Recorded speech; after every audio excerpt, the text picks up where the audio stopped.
ஒரு பிடிஎஃப் ஃபைலில் இருக்கிற டேட்டாவை அப்படியே எனக்கு வேர்டில் போடணும். அது எப்படி பண்ணுறதுன்றதை பார்க்கலாமா? இன்சர்ட் டேப் போயாச்சு வேர்ட் டாக்குமெண்ட்டில்.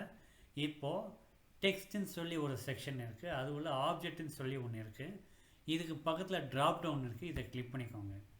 டெக்ஸ்ட்டு ஃப்ரம் ஃபைல் இதையும் கிளிக் பண்ணிக்கோங்க. இப்போ நான் நேராக என்ன பண்ண போகிறேன், குவிக் ஆக்சஸ்.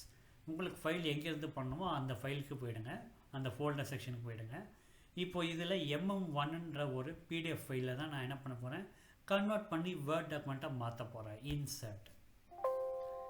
ஸோ ஃபைலுக்கு ஏற்ற மாதிரி இது டைம் எடுக்கும். ஓகேன்றது இப்போதைக்கு நம்ம அலோவ் பண்ணலை, அது கொஞ்சம் டைம் எடுக்கும். ஓகேவா? ஃபைலுக்கு ஏற்ற மாதிரி தான். ஓகேவா?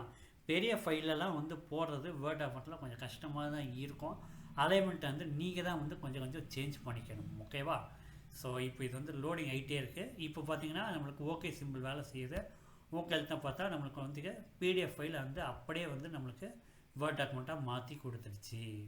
ஸோ நான் என்ன சொல்ல வரேன் அப்படின்னா, நீங்கள் வேர்ட் டாக்குமெண்ட்டில் கன்வெர்ட் பண்ணும்போது அது பெரிய டாக்குமெண்ட்டாக இருக்கா இல்லையான்னு செக் பண்ணிவிட்டு பாருங்கள். ஏன்னா ஒரு சில டாக்குமெண்ட்லாம் அலைன்மெண்ட் வந்து மிஸ் ஆகி வந்துடும். தேங்க்யூ.